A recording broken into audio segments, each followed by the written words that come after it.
Good evening, everybody. This is Night Flight. I'm Judith Krober, and tonight I have Jerry Marzinsky with me. He has been working as a mental health practitioner and a counselor for 35 years, and I'm very happy to have him here and his insights. So, Jerry Marzinsky, welcome to Night Flight. Okay, thank you for having me. Jerry, would you like to add anything to what I just said about you, what the listener should know?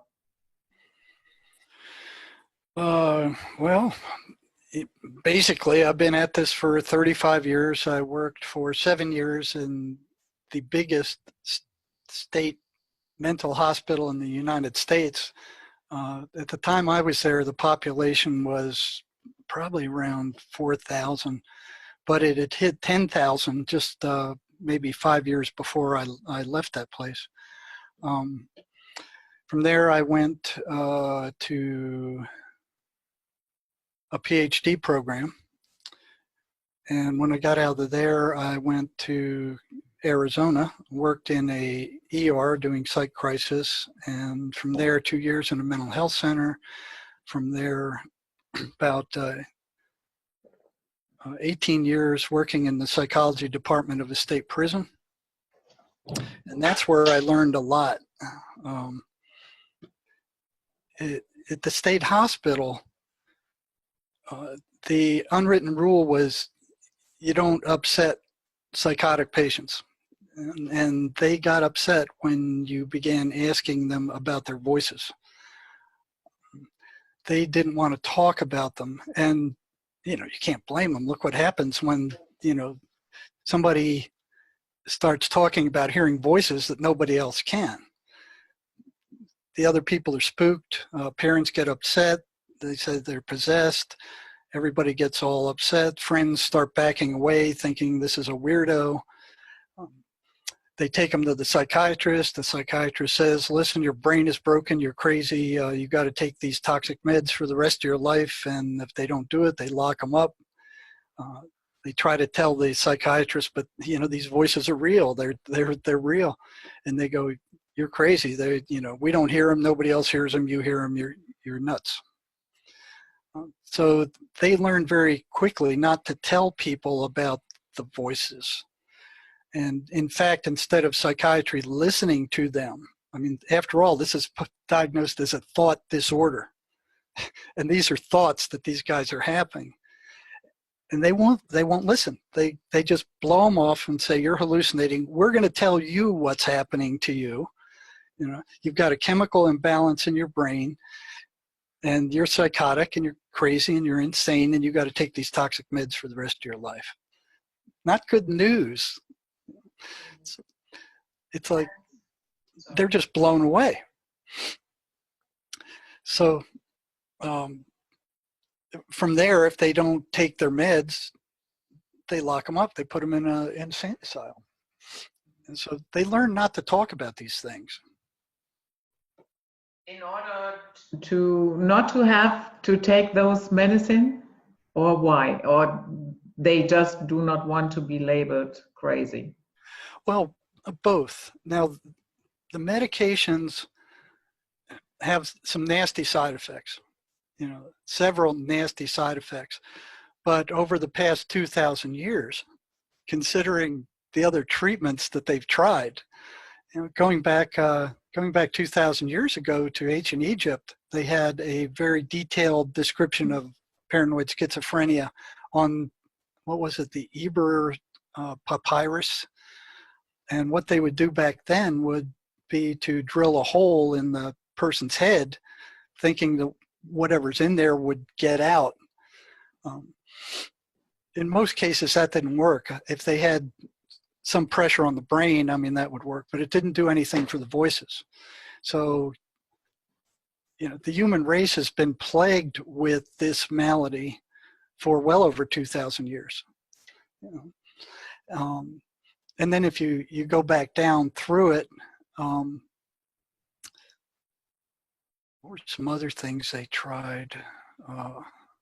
Back in the 1800s, they would also drill a hole in the patient's head and they would pour alcohol in there. thinking that they were going to get rid of the voices that way. And it didn't work. So they went from that to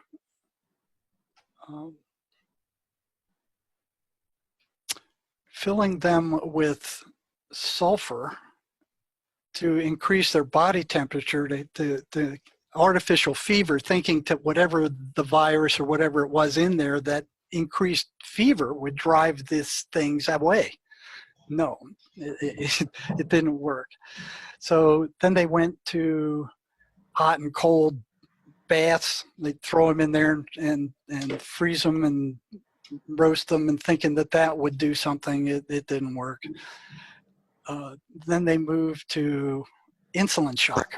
So they just give them massive doses of insulin, put them into a coma, and then thinking that that might help. They were kind of worn out. They didn't have any energy to cause problems after that. And back in the old days, in the 1800s and early 1900s, before the inception of antipsychotic medications, they were looking for any way to control these guys, because you have these voices telling them to attack the staff, to do all these crazy things. I mean, it was bedlam, basically bedlam. And the only way they could control them before that time was by these insulin shocks, electroshock therapy, and wrapping them up in a straitjacket until they just, exhausted themselves. So from the insulin shock, they went to something called electroshock therapy. And they were still doing that at the time I worked at the state hospital. What they do is put these paddles, they were about this big, on each side of the patient's head. And I watched one of these, and I've got a pretty strong stomach. But after seeing that, I almost fainted. Do you want to hear about what one of those things was like? Yeah, sure. You sure? Yeah. Okay. This is what I experienced. I got a call from another psych in one of the other units who said, listen, they're going to carry on a shock treatment here for the students. They're inviting us if we want to come. So I said, yeah, I've never seen one of these. I've heard about them. I'll be there in a minute. So I rushed over to this different psych unit where my friend was. And we walked into this big room with square pillars and tile floor. Otherwise, there was nothing much there. And here in the middle of the floor was a group of students surrounding this gurney with nobody was on it at the time. And here's the psychiatrist telling them about this shock machine. And what it was a little wooden box about this big, and it had knobs and dials on it and a meter. And then the electrodes were about this size. And they'd put jelly on them, and they'd clamp them to the side of the patient's head, shave their hair, and then wrap them on with something. And the psychiatrist said, well, listen, if we didn't put that jelly on there, we would actually burn the skin on the patient. So I'm thinking, holy cow.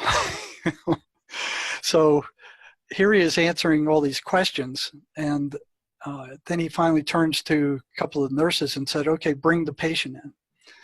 So a few minutes later, on either side of this little skinny, fragile old lady who looked like she had just gotten out of a concentration camp, were these nurses that was kind of dragging her over to the gurney where this machine was. And she seemed to know what was going to go on, so she kind of backed up to it, and she got on it by herself, unbelievably. And then this guy, the psychiatrist, got this horse needle. I mean, it was like about this big around and about this long. And he stuck it into this vial of a clear fluid. And it wasn't clear, it was milky fluid. And he drew it in there. And I'm looking at this thing, and it was humongous. It was giant. And I asked him, I said, what is that? And he said, it's tranquilizer. It's muscle relaxer. And I said, why are you giving, I said, it looks like a horse needle. Why are you giving that to her? And he said, if we didn't, when we gave her the shock, she would snap her bones while she was having the convulsions. And I'm like, a treatment that shocks, snaps bones? And, you know, so they strapped her down on her hands, on her arms, and her legs, and her feet. And here she is strapped tight to this gurney, and he gets this giant needle, and he sticks it in her arm, and she's kind of looking like, like, help me, I don't want to do this again. You know, I mean, you look at her eyes, and it's like, I felt sorry for her. And he stuck that thing in. Instead of just pushing that fluid in, he drew it back and filled it full of blood, and then swished it back and forth a few times to mix the blood with this stuff. And then he pushed it in. And I'm sitting there like, whoa. Yeah. And then he brings up the electrodes, and he said, these are the electrodes, and we're going to shoot electricity through her brain. It's going to go in one side, it's going to go out the other. And we have to put this jelly on so it makes the contact, otherwise it'll burn her skin. And so nurses wrap that around, and then the students are asking a few questions, and I'm standing there like looking at this like, whoa. And then he goes, okay, everybody stand back. I'm about ready to administer the shock. And so I stand back and I'm looking, and he flips his switch. He just starts jerking all over the place. I mean, it's like she was going to break out of those bounds, and this little old lady is just convulsed all over, and it's like, this seemed to go on forever. And I'm standing there, how long is he going to do this? Finally, he shuts the thing down, and she wet her pants. I mean, and I'm staring at this, and then the students start asking questions, and I'm like looking at her, and he's up there, da da da da da da da da. It was like he was like a showman putting on a show for these students, and you could tell he was enjoying the attention. And I'm staring at her, and she's turning cyanotic. She's turning purple. And I look up at him, and he's still da da da da da da. And then I'm like, wait a minute! Hey, look at her. She's turning cyanotic. She's dying.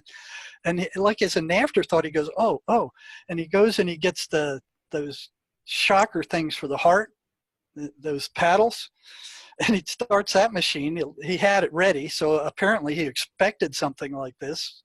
And he shocks her again, and she jumps again, held, constrained by the straps that they had her. And then her heart starts back again, and she starts turning normal. And I'm looking at this going, holy cow, man. And I'm in shock. I mean, I'm just in shock. And I look at my friend and I said, let's get out of here. And as I'm walking out, I started passing out. I grabbed this post, and I just was holding on to this post. I mean, it was so traumatic to have seen that it took me a minute or two to kind of get my wits about me before I could leave. And they were administering 3,000 of these things a year, 3,000. And most of the time, they didn't do it for any treatment value. A lot of times, it was the attendants who would tell the psychiatrist, this guy is acting up, we're having trouble controlling him, we think he needs a ECT. And the psychiatrist go, oh, okay, that's fine. Roll him in there. Now, with regard to schizophrenia, I did find it interesting that those shocks did stop the voices for a short period of time, maybe up to a week. The voices disappeared. So there was a correlation between that shock and the voices actually shutting up. But they would always return. The other thing, it did help with depression for a short while, but the side effects were it killed massive amounts of brain cells. And there was one neurologist who reported that he could see a difference in the composition of the brain after even one of these things. And they gave them repeatedly. And like I said, often it was for punishment, because once you get hit by that, you're kind of wiped out. You don't have any energy to cause any problems for a good while after that, because your brain is stunned and you're just kind of like, oh, geez, like I said, that was common treatment there. So now I forgot your question. What was it? It was like, what did I notice? No, I wanted to ask you, you went at one point into a completely different direction. So what sparked your suspicion that there might be something else going on than what the official? Oh, I can tell you that.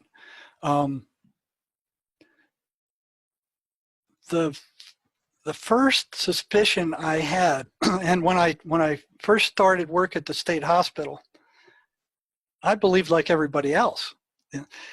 I was taught, and everybody else believed, that this was a chemical imbalance of the patient's brain, and that these medications and what they were major tranquilizers, somehow temporarily straightened out whatever that imbalance was.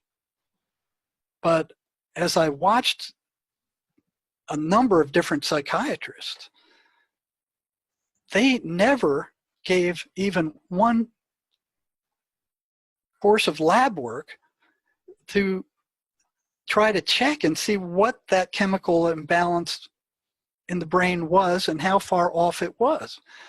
Like regular doctors, they'll give you blood work and you have all these scales and they say, oh, well, it falls in between this scale, so it's high, it's low, it's in between, we need to do this to bring it up. No, it wasn't that. All they would say is, oh yeah, it's a chemical imbalance in the brain, and that's exactly what the drug representatives were telling them, and that's exactly what they were taught when they were going through medical school, because the pharmaceutical companies had major influence over what was being taught there. And back in the 1930s, the Rockefellers and the guy who Standard Oil, that they made it illegal to teach anything in medical school that wasn't associated with pharmacology, some pharmacological cure. So they knocked out electrotherapy, they knocked out naturopathy, they knocked out aromatherapy, all these other therapies. It was illegal for them to teach that in medical school. And if they advised the patient to go seek one of these other treatments, their license was taken away. So here's these billionaires determining what is going to be taught in medical school. And one of the things they taught in medical school was schizophrenia is due to a chemical imbalance. But they didn't even know what that imbalance was. You'd ask them, well, what's imbalanced? Well, we think it's serotonin. There's a correlation between the depletion of serotonin and schizophrenia. A correlation. There's also a correlation between schizophrenics drinking milk and schizophrenia. There's a one-to-one correlation. It's like, it's nuts what they're doing.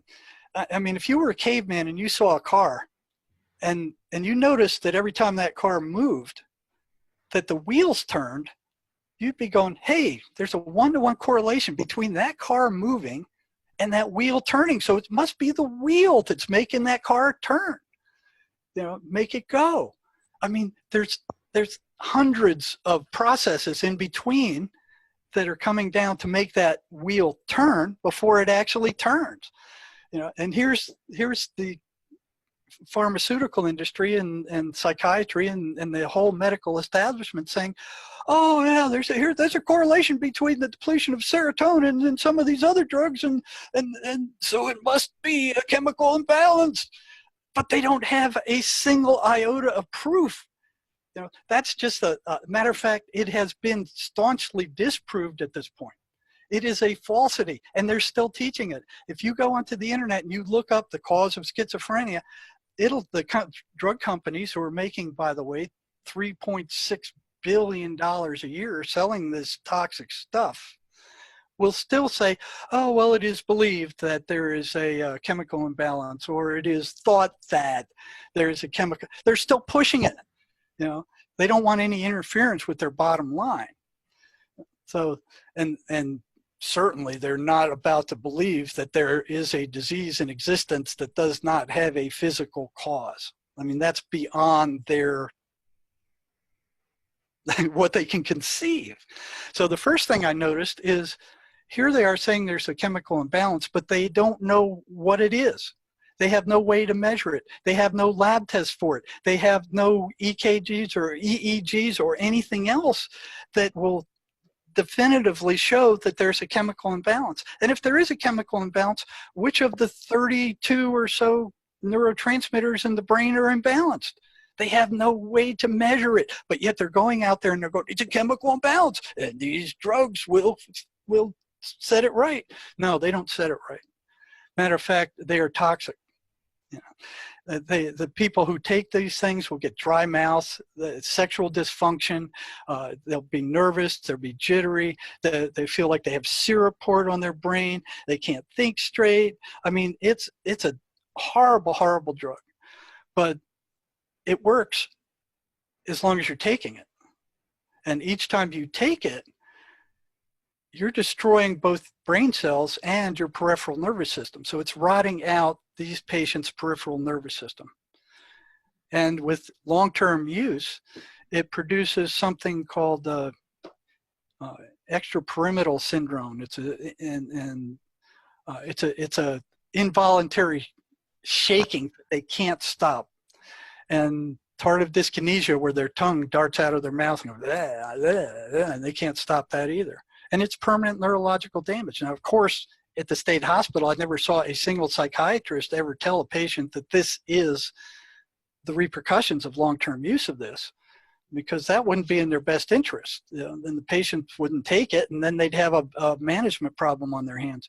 So this stuff was first discovered. I mean, the pharmaceutical industry wants you to think that they have spent billions of dollars in the research of these drugs because they're making $3.6 billion a year on it, and they have to recover their profits. The truth is that those drugs were first discovered in dye laboratories in France, you know, by accident. And the people working in these dye laboratories, researching new dyes, found that this compound would make them all sluggish and whizzed out.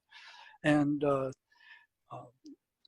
one of the people who noticed that went and told a doctor, and he went and he tried this on some psych patients. They wouldn't have any of it in Europe, because they were into psychoanalysis at the time. They didn't want to hear anything about psychopharmacology.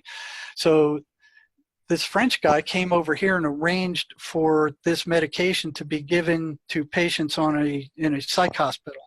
And lo and behold, they found out it calmed them down considerably, and they weren't as much of a problem.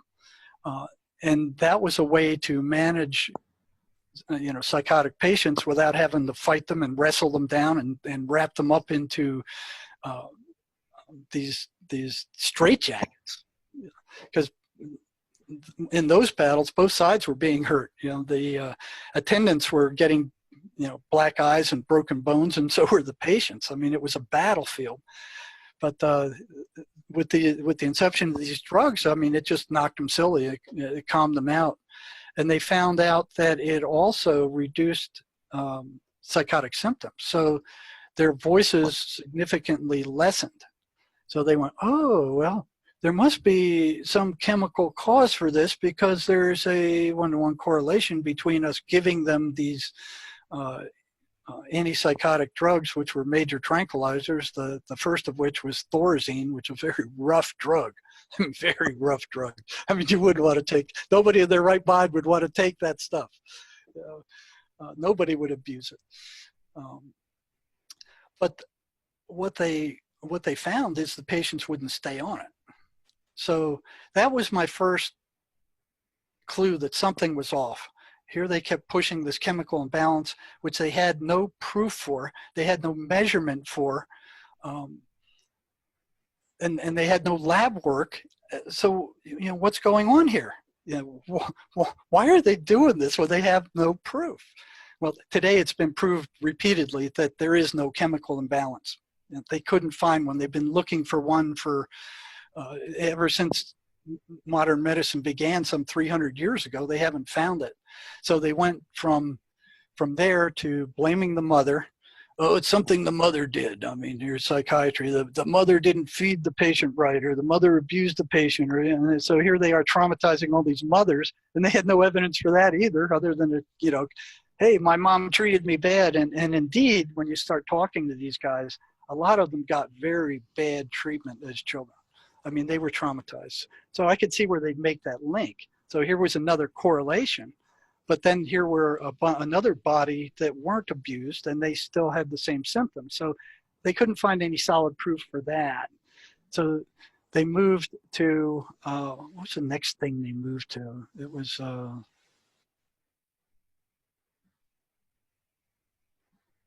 think it might have been the chemical imbalance, and now they're on genes. Now they're trying to find some genetic marker, and they're going, oh, well, there's a correlation between gene 32A and schizophrenia. You know, here they are again. Yeah, let's use CRISPR, and I will edit that out for you. Oh, man, I tell you, they drive me nuts. Mm-hmm. So, and at what point did you decide to encourage the patients to talk about their voices and what they are hearing?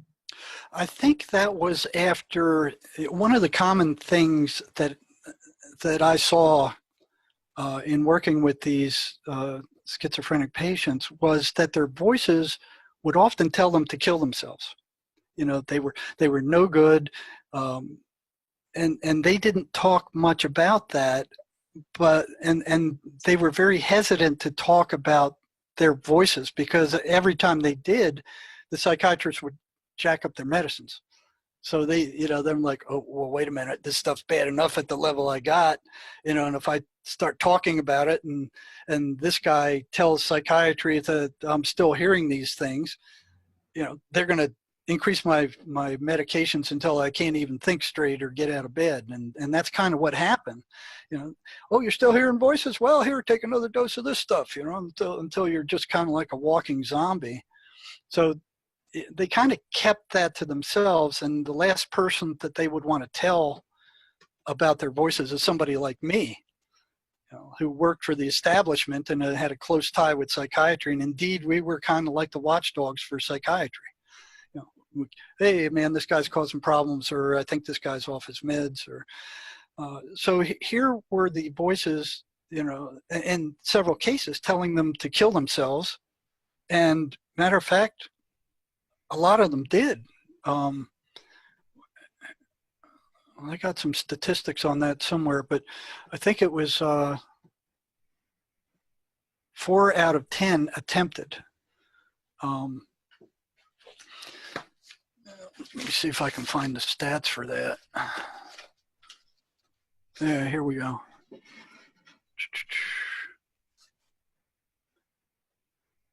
Yeah, that's interesting. I have to tell you about that too. So suicide's a leading cause of death in schizophrenics. 4 out of 10 will attempt to kill themselves. Their suicide rate is estimated to be 5 to 10 times that of the general population.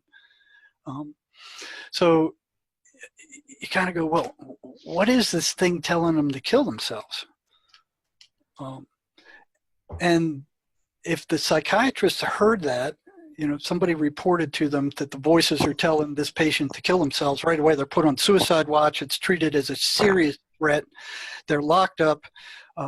They're drugged up. They're filled with antidepressants and antipsychotics, and they're put in a room where they can't hurt themselves until they're no longer suicidal. In the prison, what they would do is strip them down and put them in these, you know, these awful suicide blankets, which was kind of like a blanket with tough plastic sewed in, and that's all they would have. I mean, they would put them in there naked, and it was more a punishment for being suicidal than it was any kind of treatment. And they'd keep them in these suicide cells until they were no longer suicidal. So not many people wanted to be suicidal in the prison, but the suicide rate there was pretty horrendous. So the psychiatrists would act as if the voices were real and there was something substantial to them when they heard that the voices were telling these patients to kill themselves. They would react like, you know, somebody stuck them with a hot poker and they, okay, lock him up and order these medications and don't let him out until he's not suicidal anymore. But anything else the patient tried to tell them about what the voices were saying were completely blown off as hallucinations. You know, oh, that's just crazy hallucinatory nonsense. it's just garbage. What's happening with you is that, your brain is broken. You've got a chemical imbalance. You've got to take these awful meds for the rest of your life. And if you stop, the voices will come back and you'll get suicidal again, and then we'll have to lock you up again. So it's like, okay, why are they treating the voices in that case where they're telling the patient to kill themselves as real and reacting to them as real, but anything else the patient tells them that these voices are saying is considered to be a stupid, crazy hallucination due to a chemical imbalance that they've never been able to prove? I'm like, well, ain't that a little bit odd? And so I started asking tons of different staff. I mean, psych nurses, regular nurses, doctors, and psychiatrists. What's the cause of schizophrenia?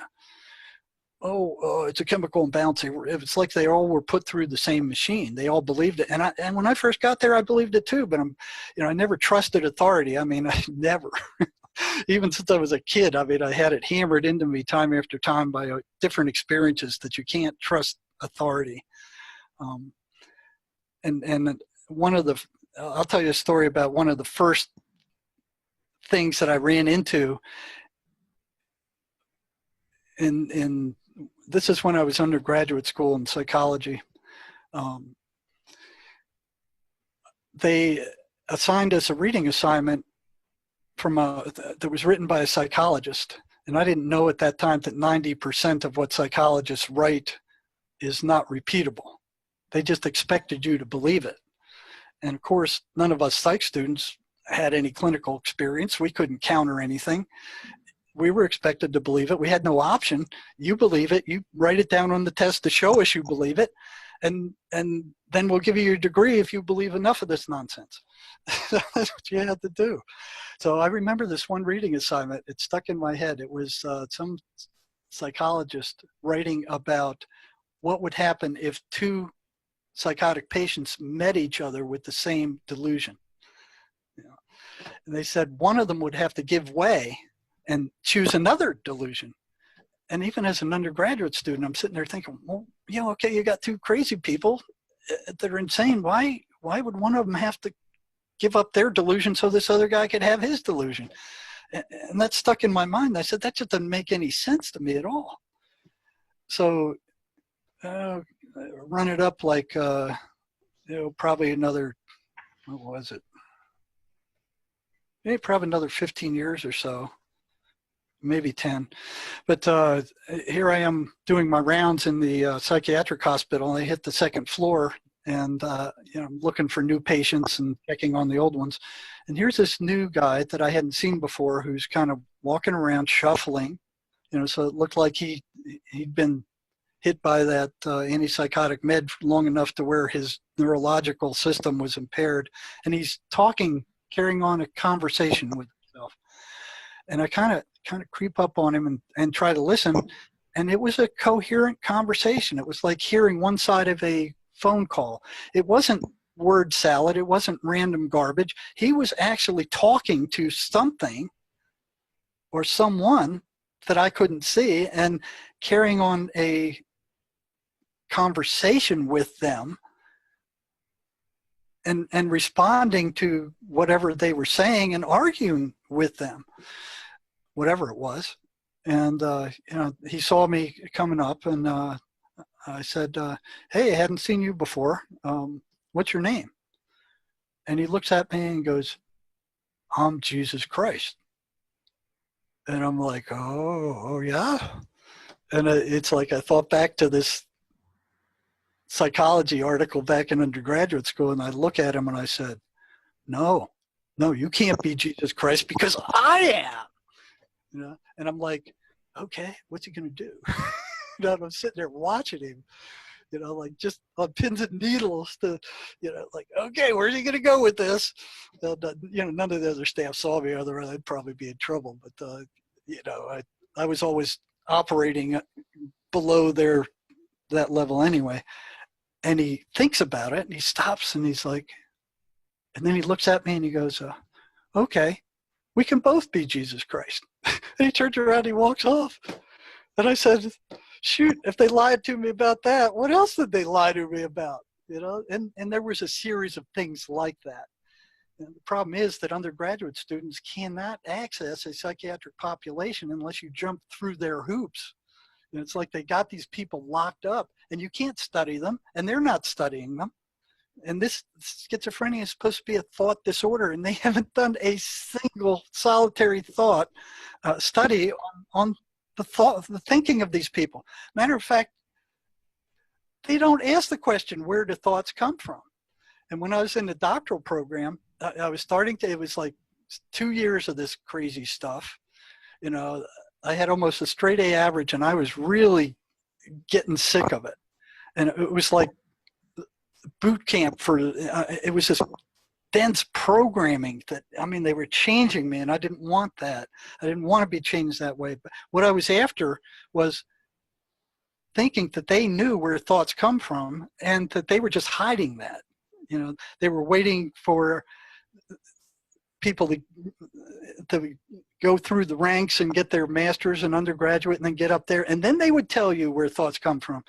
So here was this lecture that the head of the psychology department was giving to second-year students. And he was actually teaching us how to lie with statistics. And I was shocked. I mean, a formal course on how to lie with statistics. I mean, here he was giving us a personal, and I raised my hand, and what he was doing was treating the bottom 5% of a normal curve as if it were an entirely different population and not connected with the rest of the population, the overall population. He's treating it as a separate population. And I raised my hand and I said, well, how can you do that? And I'll never forget his answer. He looked at me and he goes, well, you know, if they're too stupid to know what I'm doing, that's their problem. And I was just shocked. I just absolutely shocked. And I look at the other students, and they're just sitting there going, oh, that's how it's done. But there was one guy that I was good friends with. I look at him, and he just kind of looks at me. He's in shock too. And then we had to turn back and look back at the professor before he saw us kind of looking at one another going, what's going on here? So I figured, okay, at the end of that lecture, he goes, does anybody have any questions over anything? And I raised my head and I go, yeah, tell me where do thoughts come from? And he looked at me like I just asked him, where does a candle flame go when you blow it out? And he's just staring at me like stunned, like nobody asked these kind of questions. Who is this guy, you know? And he doesn't answer. And after staring at me for like 10 seconds, he goes, well, I'll come and talk to me after the lecture. So I go to talk to him after the lecture, and he kind of scoots out of there. And I'm like, uh-oh, I'm in trouble again. So here you got a thought disorder that nobody's looking at the thoughts, you know, and they can't even conceive of it. I mean, it's supposed to be one of the best psychology PhD programs in the country, and they're not even asking the question. So I think your original question was like, how did I start suspecting this? Okay, so the foundations were already rotten before I got into the state hospital. And there it was, the unwritten rule was you don't upset psychotic patients for any reason. And asking them questions about their voices upset them. You know, the voices would right away kick up. And I found out later when I was working with prisoners, several times the voices came up and told them, shut up, don't tell him anything, he already knows too much. I mean, I'm hearing this time after time after time from different patients with different voices. And it's like, you know, but that's years after I hit this other thing. Then the other strange things I was seeing was, you know, doing my rounds in the psychiatric rehab center. And every time the chaplain had a ice cream social down in the main meeting area, all my schizophrenics were on the ward. You know, so here they are sitting on this dingy ward instead of going down there and eating ice cream and cake, which were hard to get hold of there. And I'm like, well, that's odd. And I saw that time after time. And then I started asking them, well, why are you staying up here? Why aren't you down there with the other guys getting ice cream and cake?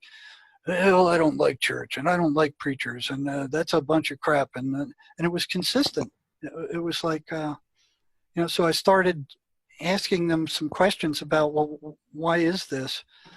And periodically I'd hit the voices get louder when I go into those places, when I go into the churches.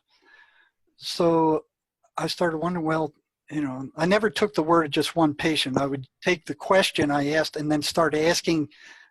I had an unlimited supply of schizophrenics there. So I'd start asking these others. And time after time, they'd say, well, yeah, the voices don't like the Bible. They hate the 23rd Psalm. When I read the 23rd Psalm, they act like worms thrown onto a hot frying pan. And I'm like, whoa. So I started handing out the 23rd Psalm. And I got the same response. All these patients said the voices hate it. They hate when I read the Bible. I said, well, what did they tell you? And they said, well, Jesus couldn't even protect himself. What makes you think he's going to protect you? And this is the voices telling them this thing. And I'm like, this is a hallucination. Hallucinations are supposed to be random. I mean, they're supposed to be all over the place. They're, positive, negative, neutral. I mean, there's just no pattern. The pattern was that these voices were consistently negative. Consistently. They never told the patient anything good unless it was to get them in trouble later on. So I'm like, well, that's odd. What kind of hallucination would tell a patient to kill himself? What kind of hallucination would tell him to not go to church? So I started studying that search phenomena and asking all these patients, like, what do the voices do when you go to church? And a lot of them said, I never go to church. But of the ones that did, they broke up into 3 categories. The ones where the voices would get louder before they went, saying this is a bunch of crap, you're wasting your time, don't go there, and do everything they could to convince them not to go to church. But once they got in there, the voices shut up. So those were the weaker voices. Then there were the moderate ones where the patient would go in there and they would try to listen to what the preacher was saying. And they would get louder as the patient was trying to listen to what the message that the preacher was giving. Then they blot it out. They'd get louder and say, this is garbage, get out of here, you're wasting your time, da-da-da, and they'd flare up. And then the worst ones, the ones with the strongest voices, they would be driven completely out. They would jump up and run out of the church right in the middle of the sermon. And I'm like, that's pretty odd behavior for a hallucination. So right away, there were all these things that just didn't make sense. And so I began questioning patient after patient about their voices. And the voices didn't like that. And they would get periodically, they'd convince the patient to go, and this is while I was working in the state hospital, they'd convince the patient to go complain to the psychiatrist.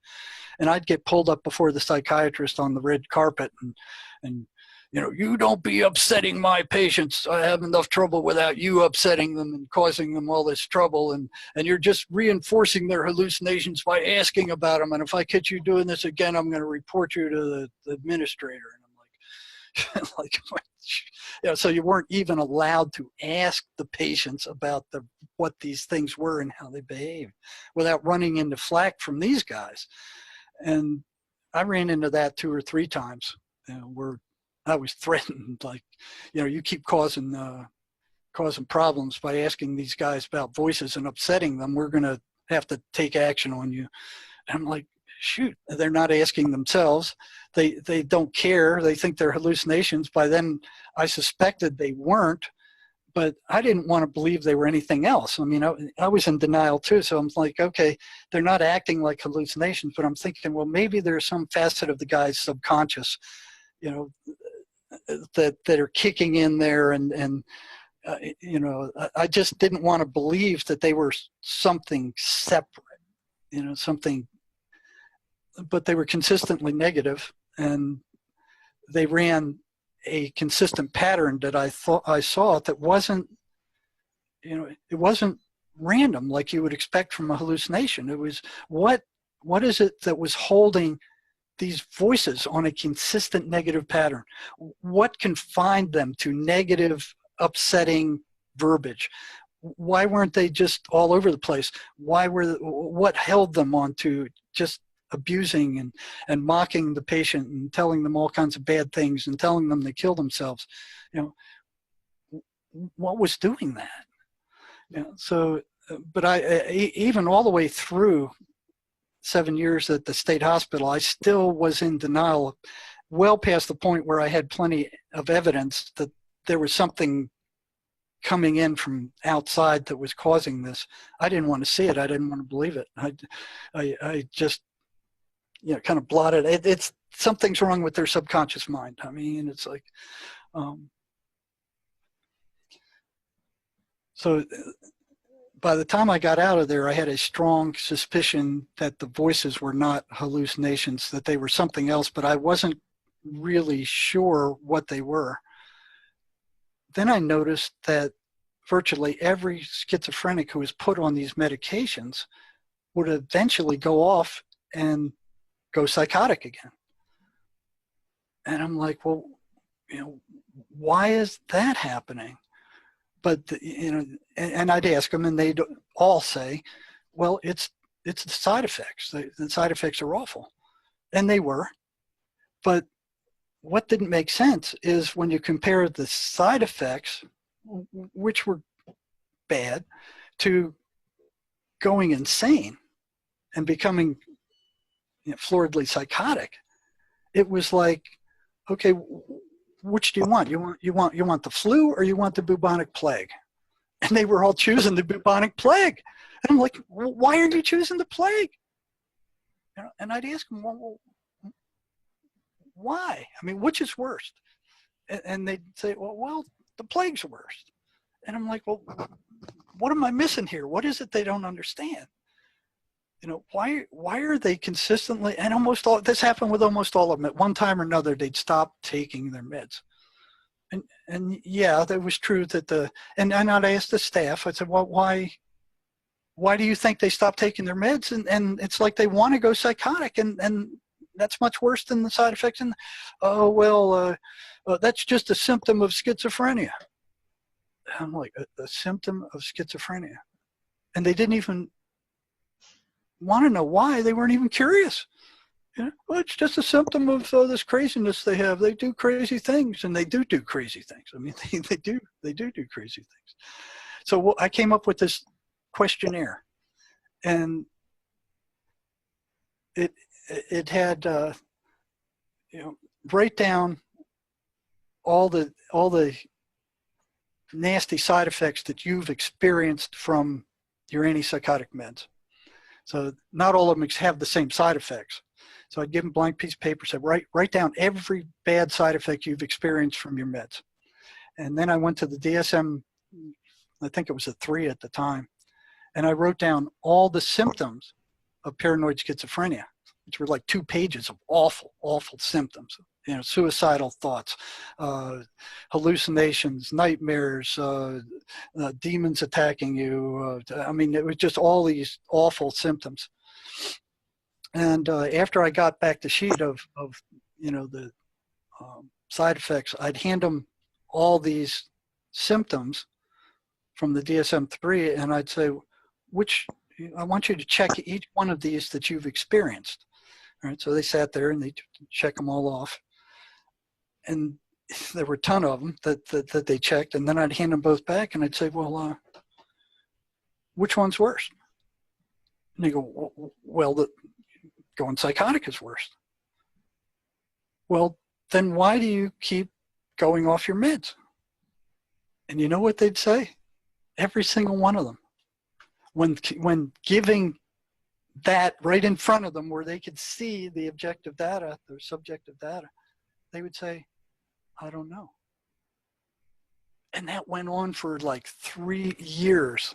And I didn't stop asking them. I'm like, well, the staff don't know. I haven't got any kind of decent answer from any of the staff, any of the psychiatrists, any of the psych nurses. they don't know why they keep going off their meds other than the side effects. But then when you rule out the side effects, what's going on? It's like, again, it's like they're choosing the bubonic plague over the flu. I mean, it's not, both choices are bad, but one is much worse, and they're consistently choosing the very worst one. And they don't know why they're doing it. So it's like 3 years, 3 or more years, I kept asking the same question over and over again. And I started feeling crazy because you ask the same question over and over again, and you get the same answer, that doesn't make sense over and over again. It's like expecting a different result, and it's not coming. So it was my last year at the state hospital, and one little gal got into trouble. She went off her meds. She was doing good in classes. She was going to cosmetology class, and she was doing good while she was on her meds. She went off her meds for the 3rd time, and they were about to discharge her from the program because if they won't stay on their meds, they're not going to be able to function. They're not going to be able to work. So she went off her meds for the 3rd time, and they were fixing to discharge her from the program, thinking, well, if you can't stay on your meds, you're not going to be able to work, and we're wasting our time and money on you. And her mother calls me from, this was South Georgia, and says, please don't discharge her. Let me come up there and talk to her on Friday with you. Let's see if we can't find out what's going on. And I can't handle her at home. And I tried this before on my own, and it's not working, and I can't deal with this. I'd like to meet with you and her on Friday. And I said, okay, come on up. And on Friday afternoon, all 3 of us were up there, and her mother and I are asking her why. This is the 3rd time you went off your meds, and every time you did that, you went insane. Why do you keep doing it? And she goes, I'm not sure I want to tell you, and I'm like, well, we got to know something, otherwise we can't keep you in the program. Are you going to keep doing this? And I said, why after 3 times, each time you having to be rehospitalized because you went psychotic, why do you keep doing this? And she said, because the voices told me that those medicines were poison. And I don't know how many times I've heard that from psychotic patients. A psychiatrist is poisoning me. They're trying to kill me. They're poisoning me. That was a common excuse. And psychiatrists indeed were attacked at many times the rate of any other doctor or any other staff at the hospital. And I have that assault rate there. The assault rate for all jobs was 12.6 assaults per 1,000 workers. The assault rate on doctors, medical doctors, other than psychiatrists, was 16.2 per 1,000. The assault rate for custody staff, that's attendants who are around these guys 24 hours a day. I mean, so here you have attendant staff 24 hours a day. Their assault rate was 69 per 1,000. They're with them all the time. And the assault rate for psychiatrists was 65 per 1,000. So 65 compared to 16.2 for regular doctors. What's going on there? So that clicked. Okay, these patients are assaulting psychiatrists because they believe these medications are poison, and here's the voices telling them that they're being poisoned and the psychiatrists are being attacked. And another thing that was really strange, we talked about the suicide rate of schizophrenics. It was, I think it was 5.4 times. No, let me see what it was exactly. Suicide rate. It was about 5 to 10 times that of the normal population. Now you look at the suicide rate of psychiatrists. It's 5.9 times higher than that of the general population. Ain't that interesting? And that comes from the Journal of Medical JMA here in one of the big medical journals over here in the U.S. So here you have a suicide rate with regard to psychiatrists that is equivalent to that of schizophrenics. So what's going on there? So it gets stranger as you go along. And the real stuff started coming out when I got to working at the state prison with schizophrenics there. What they did is they closed down all the state hospitals in the U.S. and threw all these guys out on the street and saying, okay, we're going to set up a series of mental health centers all over the state, and you go there and get your medications. But they wouldn't even take their medications when they were handed to them at the state hospital, and when they were being monitored. There's no way they're going to voluntarily go to a mental health center and pick up meds there. You know, half of them don't have transportation, and the ones that do aren't going to want to take that stuff. So they're not going to take it. They're going to go psychotic, and then they're going to get in trouble, and they're either going to be hospitalized or they can't hold a job. So the only real option they have is to turn to crime or to beg. You know, so a lot of these guys you see on the street corners are schizophrenics that are trying to just survive. And if they can't survive that way, they have to turn to crime. And when they turn to crime, they get thrown in the prison. So here you have an entire psychiatric population that used to be held in state hospitals at a fraction of the cost of what it costs to keep them in a prison, that have been now transferred into the prisons, where they now have to have security and guards watching them, and it's much more expensive to keep them in a prison. But the advantage to me was that in the prison, you running out of time, or you know, in the prison, if a schizophrenic got upset because the psych was asking him about the voices and went to complain to anybody, they would laugh at him like that. That didn't even break the ambient noise level there. So I could ask them all the questions I wanted, and they could complain all they wanted if they did that, and nobody would listen to them. You know? So you know, I was able to collect a group of schizophrenics that I trusted, and they trusted me, and we would try different things that would see what impact it had on their voices. And consistently, the reading of any positive spiritual material would set off a furor with the voices. They did not like that. They didn't want them doing that. The reaction to the 23rd Psalm was consistent. It always upset the voices. They always went off and started complaining about it. And still, even at that point, you know, I still was in denial that these things were something separate. I just, you know, I didn't want to believe that. And here they are giving me mounds of information that countered that thinking, but I didn't want to see it. I didn't want to believe it. So as we came up with more and more, and the ground rule I operated with while in the prison was whatever upsets the voices is, they don't like it, it's bad for them. So give them a double dose of it. Now, if I did that at the state hospital, they'd be all over me like they were. Well, you're upsetting the patients with your questions, and we don't need them upset. But, you know, in the prison, everybody's upset anyway. You know, all the prisoners are upset. All the staff is upset. It's just, you know, it's not a very fun place to be. But for the investigation of the voices, it was a perfect place to be.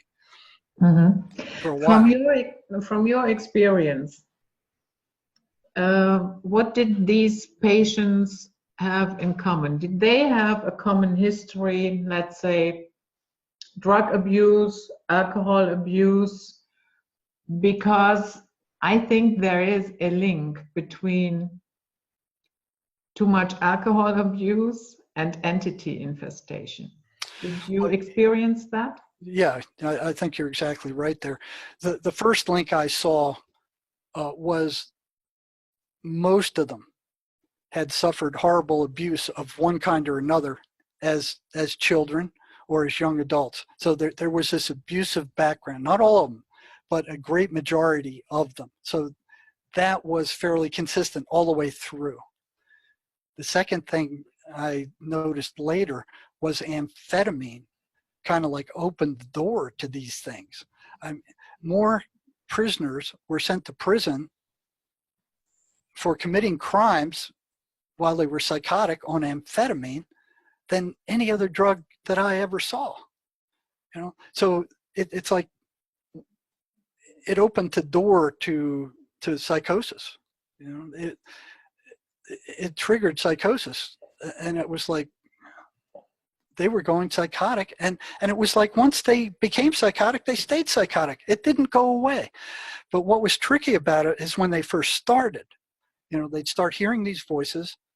They'd go, oh, well, I'm just hallucinating because of the drug. And they're thinking, well, okay, you know, it'll go away. And they stop using the drug and it does go away. And that happens for many times. And then one day they use it and it doesn't go away. They're there and they can't get rid of them, and they're there forever, and they're now psychotic. You know, whatever these things were, they invaded. So I started asking questions about amphetamine, and these people would see something called the shadow people consistently. They were three-dimensional shadows that would enter their rooms at night, follow them around, and usually show up at the foot of their bed and be staring down at them. They never spoke. And I noticed, and I actually used this clinically, if they saw their eyes, they were in much worse shape than if they didn't. The majority of them never saw the eyes. If they did see eyes on these shadow people, they were either lime green or they were red. Neither color is not something I'd want to meet somebody with eyes of that color. I mean, right away, it just kind of sends chills up your back. And these shadow people would walk through the walls. They would never speak.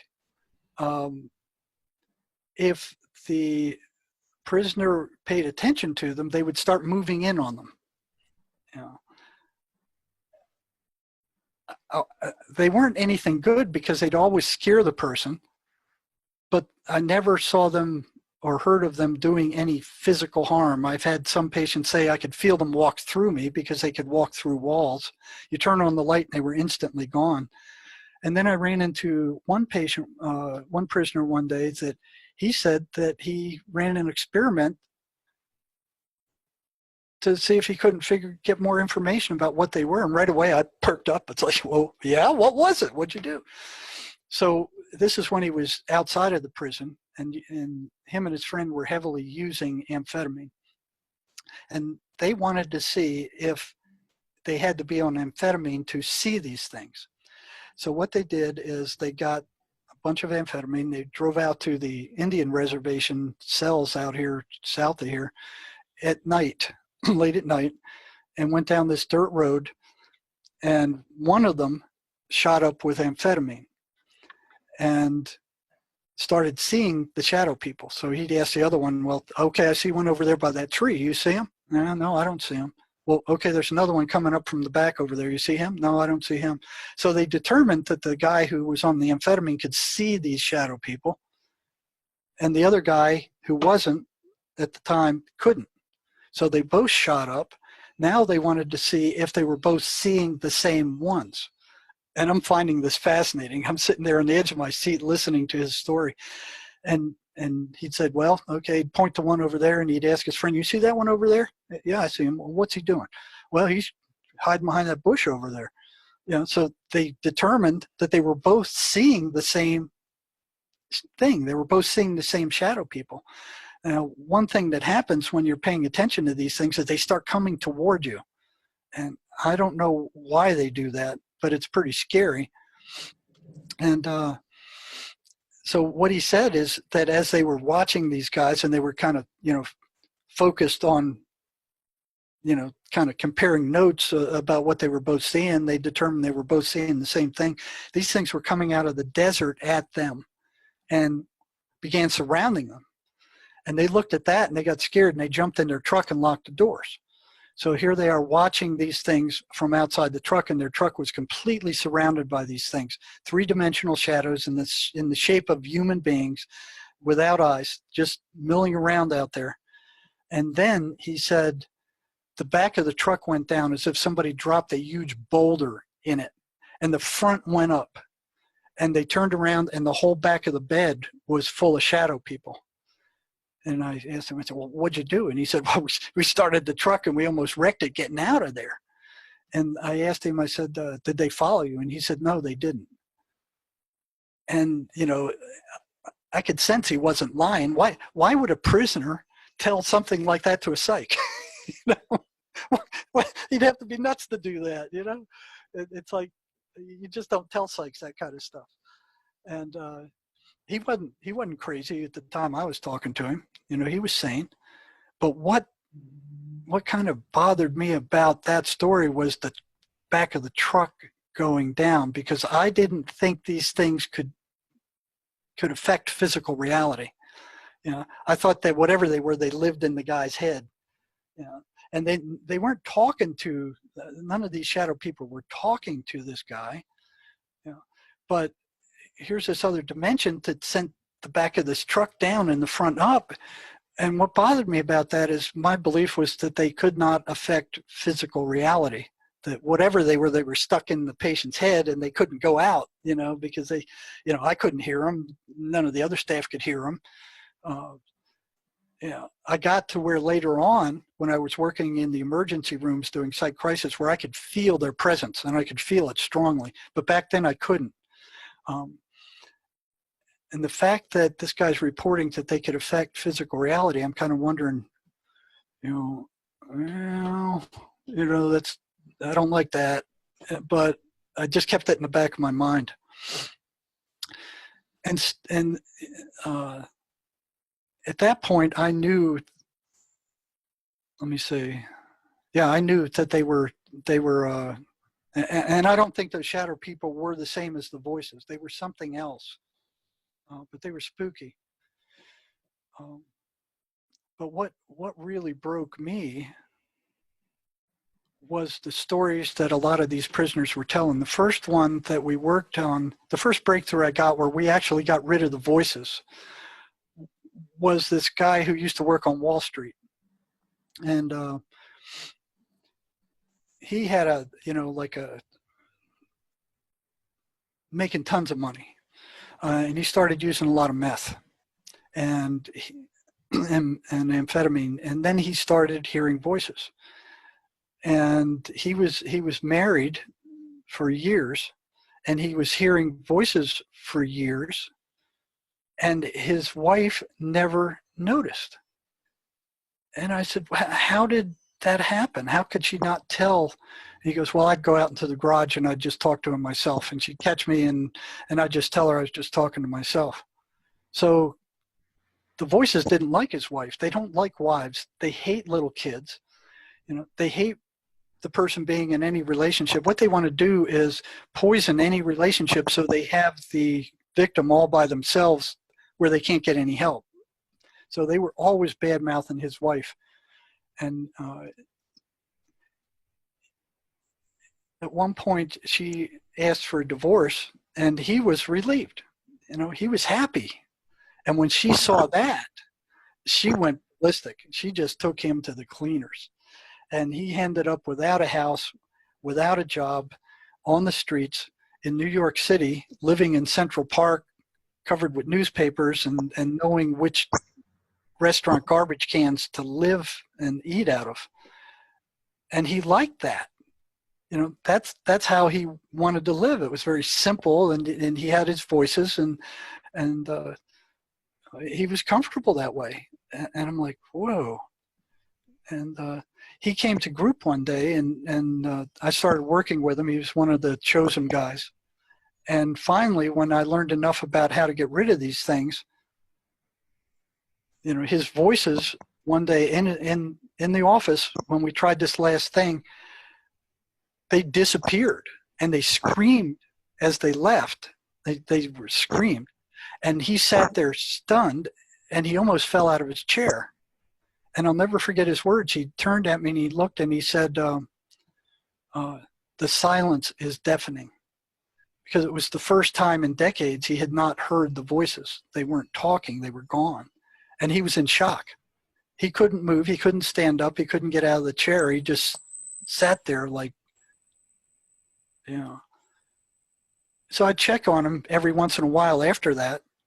Told him, hey, listen, you need to stay on a positive spiritual path, otherwise these things are going to come back. He didn't do that. And he got a job working with the motor vehicle section of the prison there, where he was answering phones. So one day as I was being transferred to another unit, the chief psychologist found out that I was asking prisoners about voices. This was toward the end of the years I was working there, and he was transferring me to a Spanish unit, and my Spanish is atrocious. I mean, I can get by, but you can't do therapy with the level of Spanish I know. So I stopped by and visited this guy on the way out while I was leaving that unit, and I said, how you doing? You still hearing the voices? And he goes, yeah. I said, well, what happened? He said, I was so lonely, I called them back. He called them back, and he was hearing them, while he was working on the phones. So at that point, I learned enough to be able to help the patient, teach the patient how to get rid of these things. And there was another one of the guys I was working with intensely, who would, and one of the requirements I had for them was, listen, I'll go out of my way to help you. I'll bail you out of whatever trouble you get into, but I want you to tell me in live time as we sit here what those voices are telling you as we're speaking and their reaction to what I'm saying. And the ones I always had a group of them, maybe, 10 or 17 that I was working with, and there were tons of them that didn't want to do that. They wouldn't agree to do anything like that. But I always had a group the whole time I was at the prison where they were different ones, but they always agreed to do that. So here's this one guy, he's getting better and better and better. The voices are getting less and less and less. So he comes in one day and he said, the voices are really getting pissed at you. They're really angry with you. And I'm like, you got a hallucination who's getting angry with me? And he goes, yeah, they're really upset with you. They don't want me coming here. They're saying you're crazy, you're stupid, don't listen to anything you say. They're really getting angry. They don't want me coming here. And I said, well, that's weird. And so he kept coming because he was getting better. And we kept working. And then he comes in one day and, let me see, what did he say next? He comes in one day without an appointment. So I figured he's in trouble. And he knocks on my door and he goes, he comes in the office and he says, the voices want to talk to you. And I'm like, they want to talk to me personally? And this has never happened before. All the other interactions, what are the voices saying? Well, they're telling me this. So it always went through the patient. They were always telling me what the voices were telling them. And the voices never came out and talked to me personally. But here he is telling me the voices want to talk to you personally. And I'm like, what? He goes, yeah, they want to speak to you. And I'm like taken aback. So here's more evidence that these things are not, some figment of the unconscious. So he comes in, he sits down, and I said, well, what is it they have to say? And I'll never forget this. His voice tone changes just a little bit lower. And these words come out of his mouth. You have no right to interfere with our way of life. And I'm like, bam. And he said, that wasn't me. That wasn't me saying that. And I'm like, what the blazes is going on here? It was at that point, after getting all this other information for years, that my denial system, it was just hanging by tatters, completely collapsed. It just completely collapsed. And I was stunned. And I'm like, what is going on here? So I canceled my appointments for the rest of the day, and I'm trying to sort this out. I'm drawing blanks. And it's like, what just happened? So I kept working with that guy. I didn't back off because these things were, I basically told him, go soak your head somewhere or something. And he's getting better and better and better. And about that time, I was reading a book written by the shaman Miguel Ruiz, who was talking about these entities that enter people's minds and tell them bad things, and that they were energy parasites. Now, one thing I'd noticed was that every time these voices attacked a patient, their energy level would drop down to almost nothing. And here they are laying in bed all night. They're not exerting themselves physically at all, but in the morning after being attacked by these things, they were so weak, a lot of them couldn't even get up to go eat breakfast. So here's this one-to-one correlation between these things being attacking and their energy levels dropping to almost zero. So I see this correlation, and I start asking the patients about this. I said, after the voices attack, do you experience a lack of energy? Do you feel like you're drained? Every single one of them would say yes. And I'd say, where'd your energy go? Every single one of them would say, I don't know. Or the anxiety did it. So I was thinking for years that it was the massive amount of anxiety these voices create with their constant abuses and negativity and bashing and telling the patient to kill themselves and they're worthless and they're no good and everybody's against them and people are trying to kill them. I mean, that's anxiety provoking enough. But then one day I got called. I always got put in the nastiest, toughest units, and I was assigned to the jail for the prison, which is where the worst of the worst went. So all the bad guys from the entire prison would go there. And one day I got a inmate letter from a prisoner there who was saying, listen, my roommate's crazy, he's hearing voices, and he's standing over me at 3 a.m. just staring down at me, and he's freaking me out, and I need you to do something to help me out here. I think he might kill me. That guy was sent to the central detention unit because he had snitched off the White Brotherhood, this big nasty gang that was smuggling drugs into the prison. And with the information he gave to administration, they busted the gang, took all their drugs, and they wanted him dead. They wanted him dead so bad that they sent some of their gang members got in trouble on purpose to get sent to CDU so they could have a chance to kill this guy. So they couldn't take him out of the cell without an escort, because if any of the other ones could get at him, they would kill him. He'd already been stabbed by them previously, so that's why they put him there, because they knew his life was at risk. And then he gets put in with this florid psychotic, who's staring at him, hearing voices, and staring down at him at 3 a.m. You couldn't be under much more stress than that. Here these guys trying to kill you. They're shooting notes under your door telling you you're a goner. They're going to kill you the first chance they get. And now you're locked into this tiny cell with a flaming psychotic. So I go over there, and they were both in the same cell. And I call them out one by one. And I'm watching as they're walking up the steps. And I talk to the guy who the gangsters are trying to kill first, and he just bolts up those steps. He had plenty of energy. He had plenty of energy in the interview. And he coherent, and he went back down. And then I called up the schizophrenic guy. He could barely make it up those steps. He had no energy, and throughout the interview, he was just so low energy that he just was barely speaking. And after I finished that interview, I went, it's not anxiety. It's not anxiety that is causing this.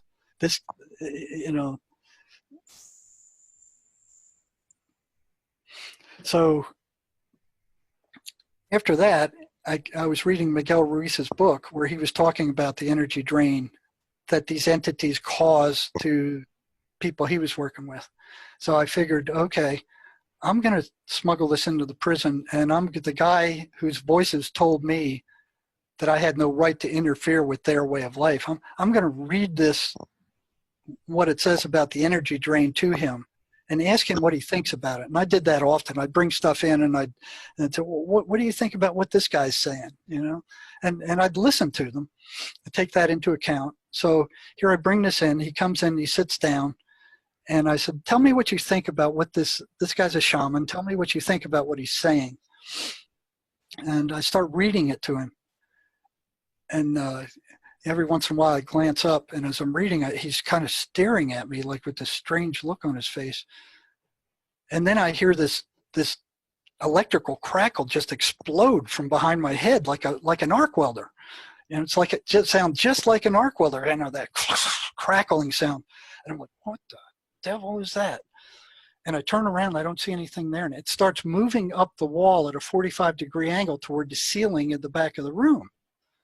And this, I look at this guy, and he's just staring at me with these blank eyes, you know, just like a zombie. He's just staring at me. And I'm like, what is going on here? And it's like crack, crack, crack, crack, crack, all the way up the wall. And I'm trying to see what that is, but I don't want to take my eyes off of him either, because I'm suspecting he's going to attack. You know, he's looking really strange, and he's just staring at me in this odd way. So I push my chair back against the wall, so if he comes at me, I could kick him back, because they always had female guards manning the medical unit at that time.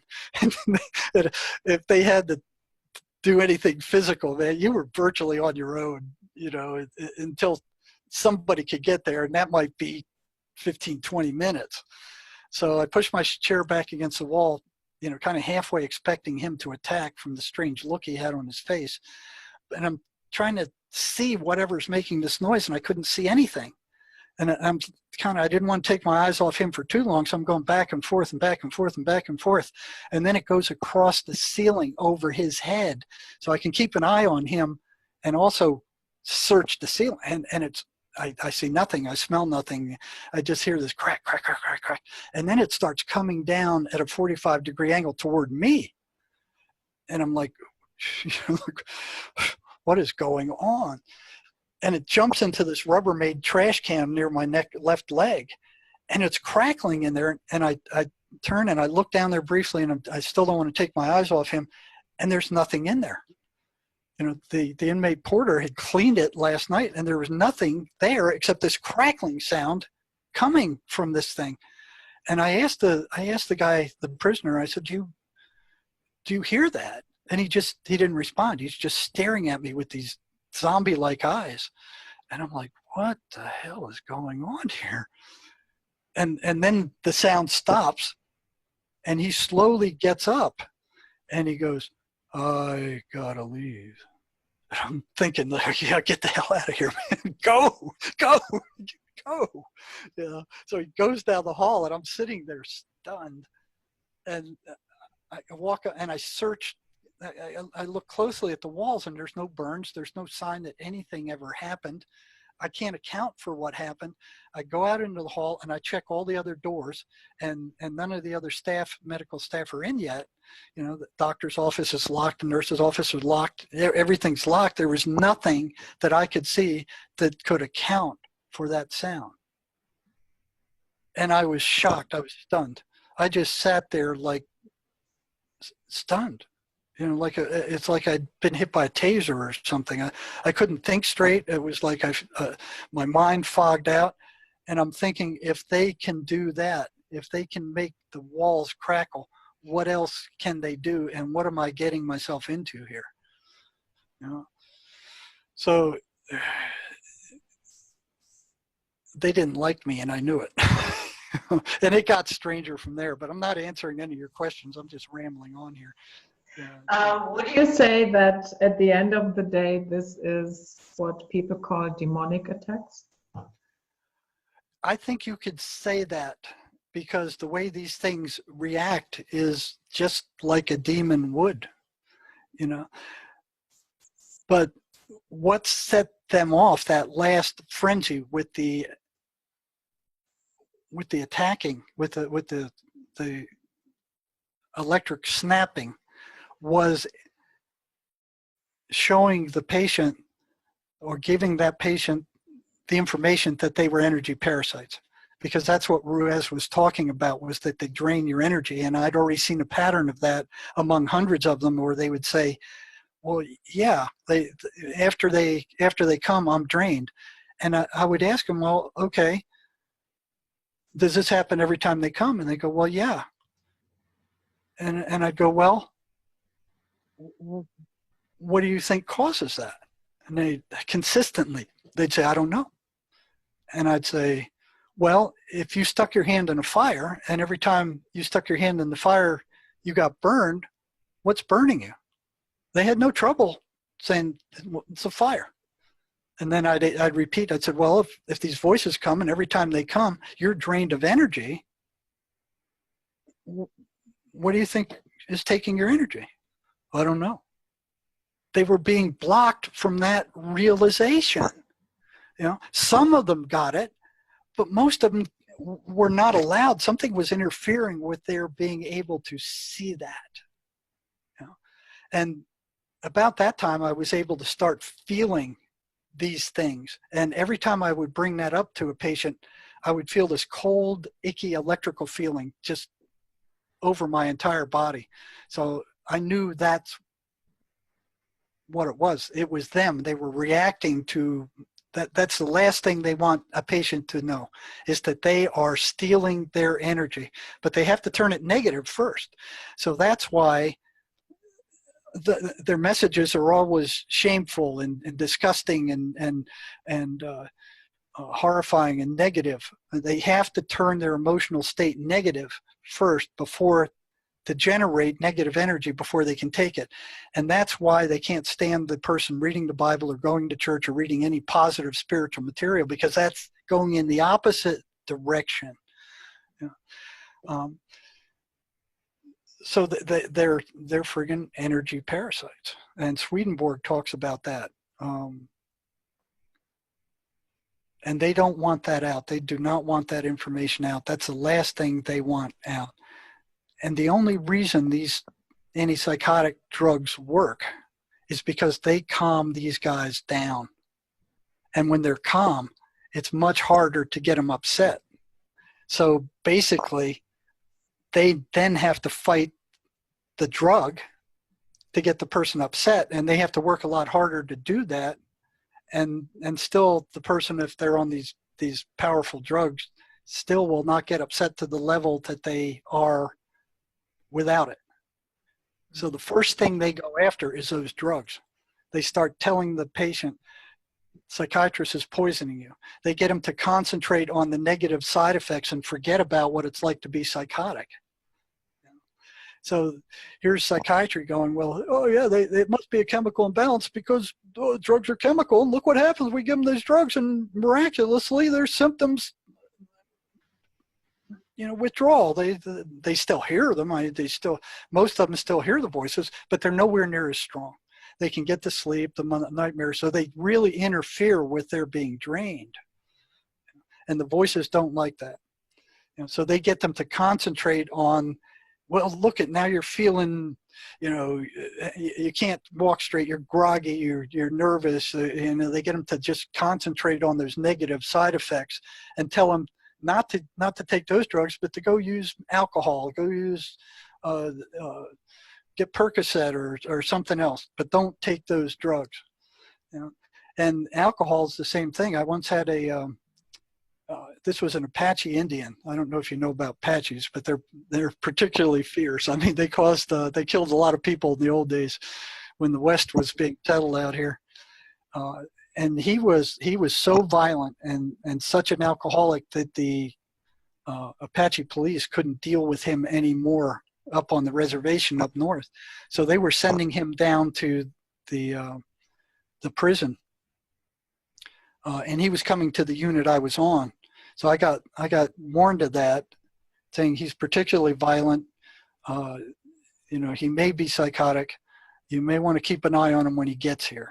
So I'm watching him. Usually they'll send him to Alhambra, the classification center before they send him to a prison unit. This guy's just crashing through the system. I'm watching him on the computer. He's crashing, boom, boom, boom. He's not stopping anywhere. He didn't go to classification. He didn't go anywhere else. He's just coming right through, and boom, he shows up at the unit. And, you know, I call him in as soon as he's settled in, and he comes in. He's this big guy, and he hates whites. I mean, you could tell just as soon as he walked into the office, the hatred just pouring off of him. And I could see him ramping up with each question I asked him. And I'm like, okay, enough for now. I'm going to be your psych. I'll be checking on you once a month. You know, be pulling you in, asking you, seeing how you're doing, and just check and make sure you're okay. You know, you got a psychiatric history, and I'll keep an eye on you. And I let him out, and it was like it chills. Like it's like, ooh. The feeling I got from him was like, you know, I'd rather slit your guts open, spill them all over the floor, than say another word to you. Is what I was feeling from him. But I was partial to the Indians. Then they had a small little group of different Indians. They stuck to themselves. And I went to the head of the Indian gang, and I asked him. I said, "Listen, what's with this guy, man? This is what happened. This is what I experienced when he came to my office." And he said, "You be very careful with him." And I went, "Well, okay." He said, "You take it slow," and I did. And it was like 6 months before I could get this guy to really spend 15 or 20 minutes talking to me.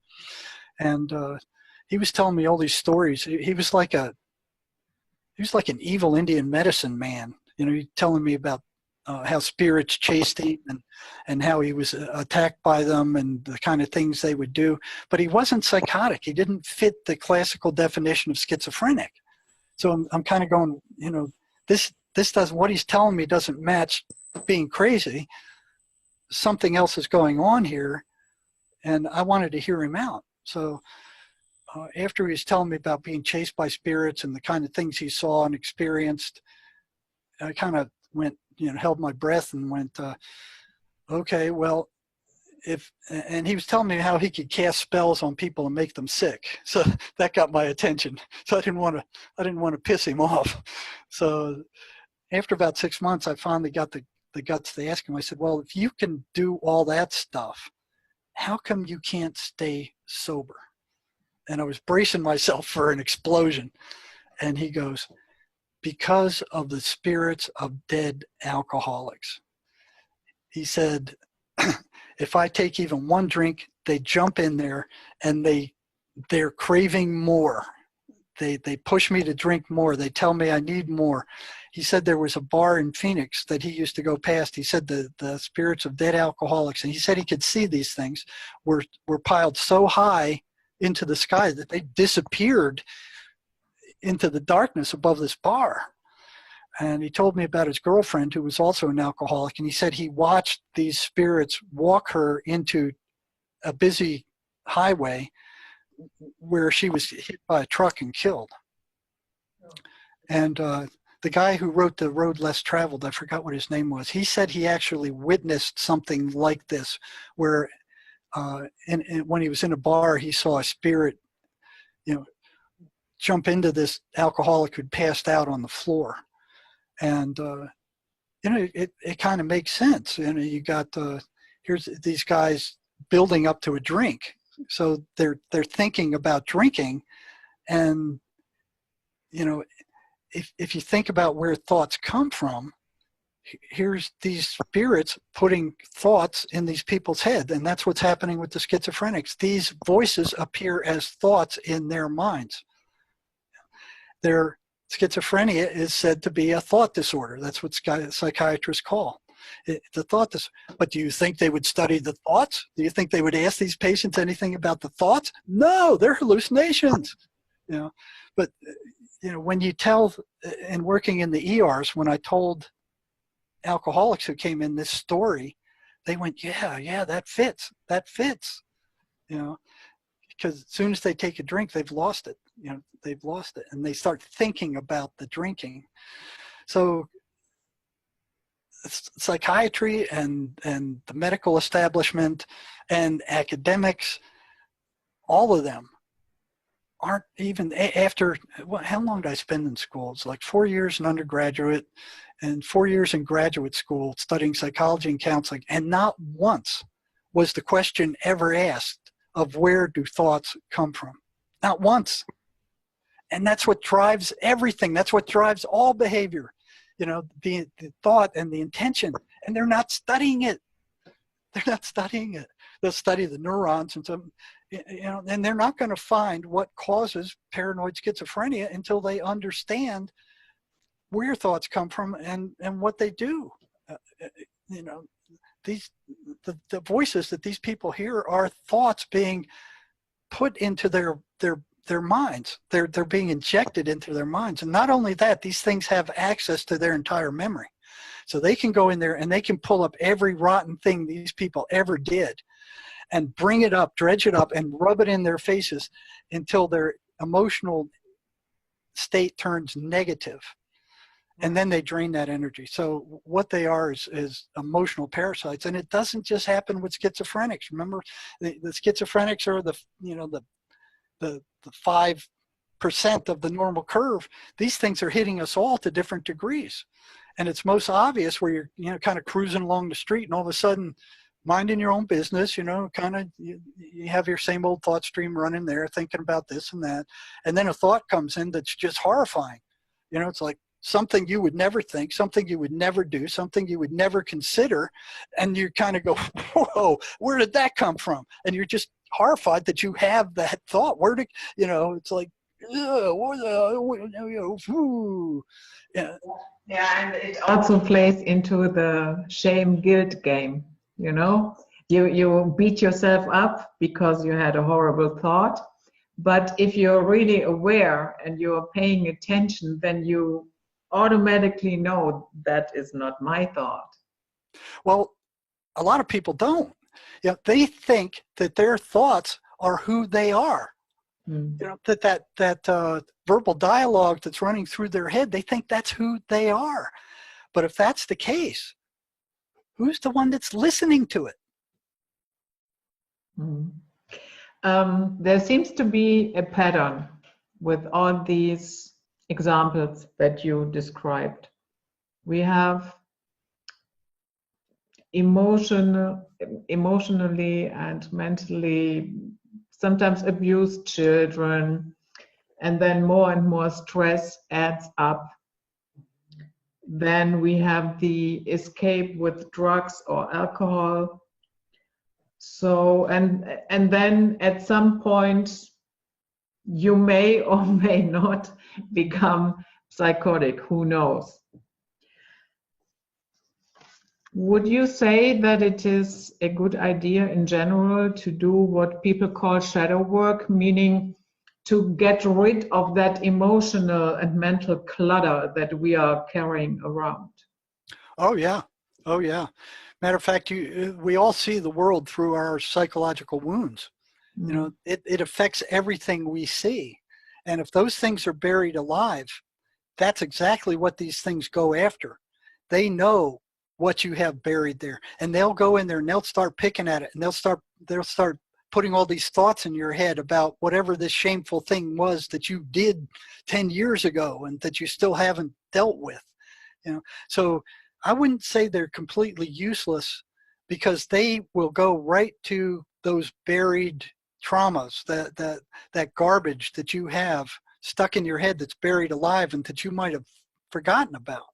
And they'll start picking at that scab, and they'll keep picking at it and picking at it. Their purpose is to generate negative emotional energy for them to feed off of. And I don't know how many patients I've had tell me, well, you know, listen, they're bringing up stuff that I'd done 20 years ago and long forgotten about. So if you know that those negative thoughts are you know, are coming from something that awful that you've done or shameful that you've done that you've buried and don't want to deal with, you need to kind of bring that garbage up and deal with it. You know, work it out. It can't be swallowed alive, because it's going to affect you. Like you said, you're going to be seeing the entire world through those wounds. So if you were, you know, in my case, I got let down time after time. This is just a mild example by authority. Every time I trusted them, I was let down by them. And that was case after case after case after case. So here in my head is, like, you better watch out for authority, because they're going to pull a sneaky one. They're going to abuse you. They're going to, you can't be trusted. Now, in my case, that worked out well in the investigation of these voices, because I didn't trust them. I wasn't buying what they were saying. I'd been lied to too many times already. I mean, Nixon lied to us about the Vietnam War, and Obama, every word that came out of his mouth was a lie. And then you got Merkel over there now, and Macron, kind of telling all these lies. Oh yeah, you just the European Union, everything going to be all right. It's like, oh man. So embedded in me is this, I'm seeing the world through those glasses. You can't trust authority, and I'm looking for things they do. So I'm aware. So if they do something, that looks suspicious right away, I've got it. But if you were abused by a man, you're not going to, badly abused, you're going to have that stuck in your head, like, well, you can't trust any men. But the thing is, you'll be attracted to those kind of men because that's the way you think the world is, if you were raised with that. And you see that with females who marry alcoholics. They'll get rid of one, and next thing you know, they've married another, and they don't even know it. And then they get rid of that one, they married another one, and they go like, what's going on here? They didn't even know the guy was alcoholic, until they married him, and they saw he started losing control. So you kind of, that's the way the world is supposed to be, and something in you senses that, and in it comes, until you deal with that, and then everything changes. Some people might not be in the position to, let's say, have a correct judgment of their own situation. So do you have any advice for family members, friends? With regard to what? How to, before they completely slide into that psychotic state, how to prevent that? Well, usually it appears, and then you're dealing with it. A really good book written by Miguel Ruiz, this is the same shaman that I was reading that section to. He came out with a good book called The Voice of Knowledge, and it talks about that internal dialogue. Now, Manuel Swedenborg says none of your thoughts belong to you. Who you are is the one who's listening. So the dialogue that you're being fed, that entity within you who's listening will either buy it or not buy it. And if it buys it, then it's the power. That's your spirit. This mental garbage.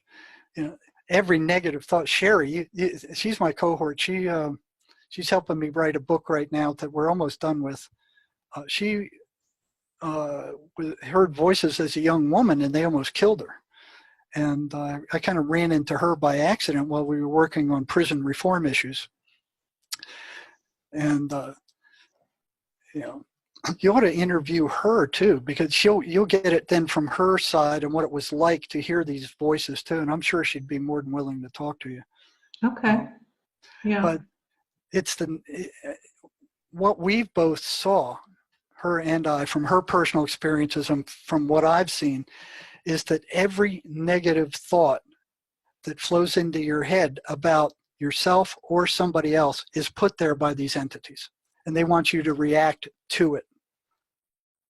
And that will generate the negative emotional energy that they feed off of. Looshing. You got it right on.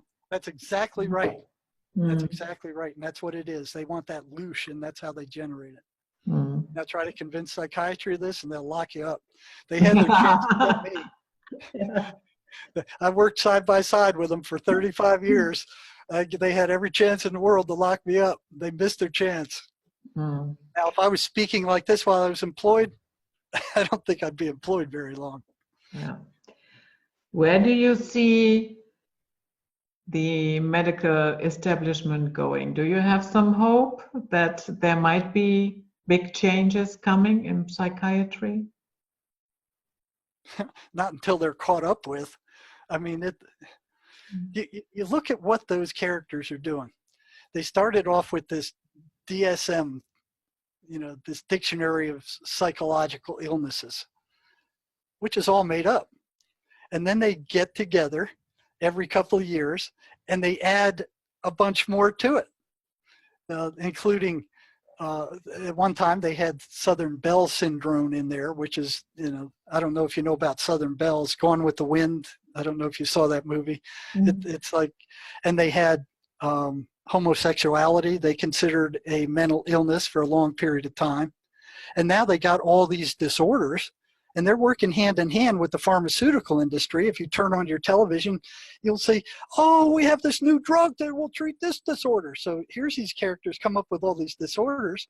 And then the pharmaceutical industry, who's making, $3.6 billion a year selling these toxic drugs that are poisoning people with long-term use, they have no incentive to look for the cause of schizophrenia. That doesn't pay them. If somebody finds the cause or realizes the cause, they lose money, because once they're cured, they can't make money on these ongoing toxic treatments anymore. So they have no incentive to find a cure, and neither does psychiatry. They're making a lot of money off of pawning these drugs, and here in the U.S., they've made all these laws that you can't get these drugs over the counter. You have to pay a psychiatrist to write you a prescription for these drugs. So you have to pay for an office visit. You have to pay for the prescription. And then you have to keep coming back over and over and over again. You go across the border, we're 60 miles from the border here. You go across the border in Mexico, you can walk into a drugstore and you can get these over the counter. Nobody in their right mind would abuse antipsychotic drugs. They're awful. It's like drinking turpentine. I mean, they're not abusive. Nobody's going to kill themselves with this stuff. But these guys are making a fortune, having passed laws and bribed Congress. I mean, the medical establishment, the AMA, psychiatry, the drug companies have a massive amount of money, and they have bought off Congress for years. So, and then they're sitting back here. Oh, the medical costs are out of control. Why are the medical costs out of control? Because they're charging for bullcrap like that. You have to go through them to access these drugs, where you can go across the border and just get them over the counter. And every time you need a refill, you have to go back to them to get that refill. And the drugs here cost 75% more than they cost in Mexico, and they're made by the same companies. No, it's maddening. It's maddening what they're doing. It's just absolutely maddening. It's the biggest scam that, and they're perpetuating this. You go on right now and you look up some of these, what causes schizophrenia? Well, it's a chemical imbalance of the brain. It's thought that, it's believed that, or there's a correlation with, or, we think it's this gene. It's all the stuff that the normal guy can't even take a look at and examine for himself. And it's the same thing with the psychiatric population. If, for instance, if you wanted to get into a mental hospital and start asking schizophrenics about their voices, you couldn't get in there. They wouldn't let you in. I've visited in the past the United States many times. And what I found astonishing was that when you switched on the TV, that there was a lot of advertisement for, let's say, drugs that deal with your emotional stability, depression, what have you. I'm not saying the psychiatry here in Europe is better, definitely not. But I've never seen such amount of advertisement for that. It's sickening. They control the legislators. They control the Congress. And you look at those advertisements and they'll go, they show you this picture of these people with a big smile on their face while they're saying, oh, well, it could kill you. It could cause renal failure. It could cause heart attacks. It could cause, psychiatric disturbances or here's all this with this low, monotone, boring voice tone in the background, yeah, but ask your physician about this. So they're drug pushers. And then 6 months later, here comes the lawyers, well, any of you who've been damaged by this drug, hey, there's a class action lawsuit. Let us know. We're suing these people. By then, the drug companies have made a fortune on the stuff. What they're doing is they're friggin' drugging the entire population. People can't deal, they're being taught by these drug companies that they can't deal with their emotions themselves, that they have to take some of these chemical bullcrap they're selling in order to be normal. And you look at these pharmaceutical companies, they're making a fortune on this stuff. I mean, they're very powerful. They have an awful lot of money. They buy congressmen all the time. They've got all these laws that they pass to protect them. You can't sue them for this. You can't sue them for that. It's nuts. And they're just milking the population dry. The cost of these drugs, like I was telling you with the antipsychotics, they didn't spend billions of dollars doing research. They ran into that by accident. And a lot of times what they do is they just change a few of the molecules and then they sell it as a new drug. It's sickening what they're doing. I would say, don't fear your emotions. Nobody has to be happy all the time. That is nonsense. And you will not die if you have a couple of really bad and rough days. And these emotions are attached to something and they are telling you something. They are telling you something. But you drug them down, what you got is a population of zombies. Oh, you're upset because the politicians are doing that? Well, here, take some of this stuff. That'll fix you right up. You won't be upset anymore. We'll sell you all you want. I don't know. It's nuts. It's nuts. It's just crazy. And they're not going to find, they've been searching forever for a physical cause for schizophrenia, especially paranoid schizophrenia. They're not going to find it. It's not caused by a physical malfunction. It's a spiritual disorder. The spirit gets sick first and the body follows suit. And shamans have known this forever. So it's very frustrating to know what I know and to see what they're doing. It's evil. It's just what they're doing is just downright evil. I don't think I answered many of your questions. I know you had this whole list of questions. I don't think, that is no problem. But you know what? After our first attempt, that only took a couple of minutes, and then you were frozen. It went pretty good. Well, I warned you ahead of time. I said, you make sure you ask your questions because I'll just go on and on. I mean, it's and this is just the tip of the iceberg. I mean, there's a lot more. Yeah, you can definitely come back. Okay. Well, let me know how this goes. And Sherry's got a website. It's keyholejourney.com, where under the paranormal section, she's got all the videos, or not all of them, but a large number of the videos that I've done, some that she's done with her experiences. And she's got a video section under that, and she's got an article section with articles that we've written to help people understand what's going on. Because the first thing, they go to the doctor trying, what's going on here? And you know what the doctors tell them? Well, you got a chemical imbalance, or we're going to drug your kid to death. And of course the patient isn't going to want to tell them, oh yeah, I'm hearing demons. And of course, and even the voices tell them. Here's your jacket. Yeah, here's your jacket. Get out of here. Or hey, come on, we're going to go pay a visit to the psychiatrist. This is, it's around us all the time. This is happening all the time to all of us to different degrees. It's the schizophrenics have lost control of it. The voices have, and like Carlos Castaneda said, they give us their minds.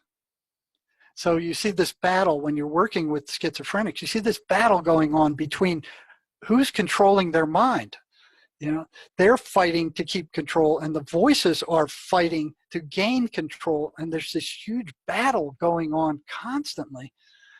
And when they take these antipsychotic drugs, it weakens the voices and allows the original personality to regain more control. But at the same time, they're being poisoned by that, slowly poisoned by that drug. And like I said, the truth of the matter is it is not caused by a physical malady, and it's not caused by any chemical imbalance. And that's been proven over and over and over again. But still, they're pushing that narrative.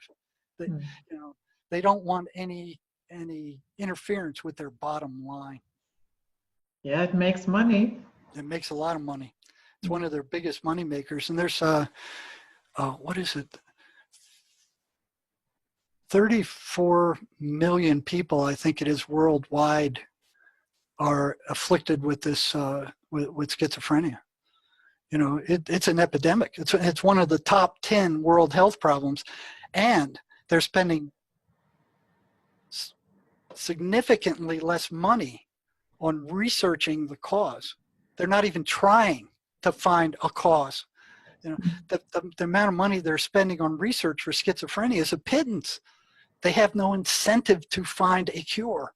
They're making too much money just with the treatment. But at the same time, they're poisoning the people that are taking these drugs. Yeah, they shovel it down your throat, and there you go. Yep. Come back next month. Pay me another $200 for an office visit, and then pay the pharmaceutical company $750 for your medicine for a month, and that's what it takes to keep you sane. You don't want to pay that, then go insane. Go to a mental hospital. And then they're going, oh, we can't understand why these medical costs in the United States are out of control. We just don't get it. Oh, we just can't figure it out. What's going on here? It's nuts. It's nuts. You know, they're going to come take me away. Of course, I've given them enough information. You know, anybody who believes in evil spirits, must be insane. They've had their chance. They've had 35 years to lock me up, and they've failed, and now they're going to pay for it. Okay, Jerry, I thank you very, very much for coming. You're more than welcome. And this was Night Flight for today. And okay. I hope you have a beautiful evening, a beautiful day, wherever you are. We see you all next time. Bye-bye. Okay. Well, shoot me a copy of the video when you get it done. I will. I'm most